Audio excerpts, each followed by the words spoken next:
आज उपास असल्या कारणाने मॅप्रोचं पायनॅपल फ्लेवरचं ज्यूस बनवायला घेतलं होतं. त्या दोघांना खिचडी बनवायची होती, मिक्स व्हेजिटेबल खिचडी.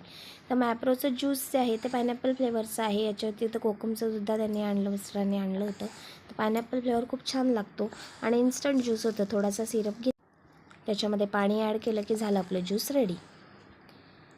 आणि हे उपासालासुद्धा चालतं, त्याच्यामुळे मी एकीकडे खिचडी करता करता ज्यूस तयार करून घेतलेला माझ्यासाठी.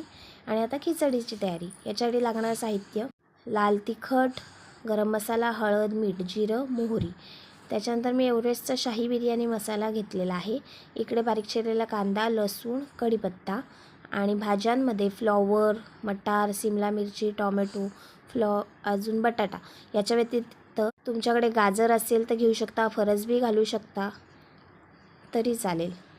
त्याच्यानंतर या भाज्या मी व्यवस्थित पाण्यामध्ये भिजत ठेवल्या होत्या आणि दोघांसाठीच पाहिजे त्याच्यामुळे थोडेसे तांदूळ. इकडे कुकरमध्ये तेल आणि माझ्याकडे थोडासा बटर होता, तोसुद्धा मी तेल बटर मिक्स करून गरम करत ठेवलं होतं. तेल आणि बटर व्यवस्थित गरम झालं की त्याच्यामध्ये जिरं आणि मोहरी घालायची. जिरं मोहरी छान तडतडली की त्याच्यामध्ये बारीक चिरलेला कांदा, कढीपत्ता आणि आपण जो ठेचलेला लसूण आहे, 2-3 पाकळ्या लसणाच्या घेतलेल्या, ते घालायचं. कांदा व्यवस्थित मऊ झाला पाहिजे. कांदा व्यवस्थित मऊ झाला की आपले जगभरातले मसाले त्याच्यामध्ये ॲड करा.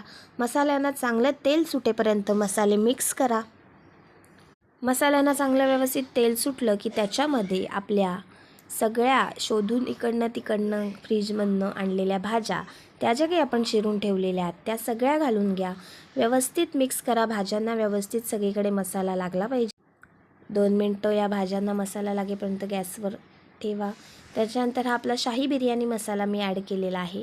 शाही बिर्याणी मसाला ॲड केल्यावर तमालपत्र वगैरे बाकी काही घालायची गरज लागत नाही. आणि मग आपण धुवून घेतलेला तांदूळ, तुम्ही याच्यावेळेस मी साधा तांदूळ घेतला, आपल्या घरी जो बारीक तांदूळ असतो त्याच्याऐवजी बासमती तांदूळ वापरला तरी चालेल.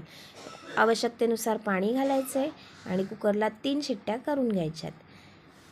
आणि बघा 3 शिट्ट्या झाल्यानंतर आपली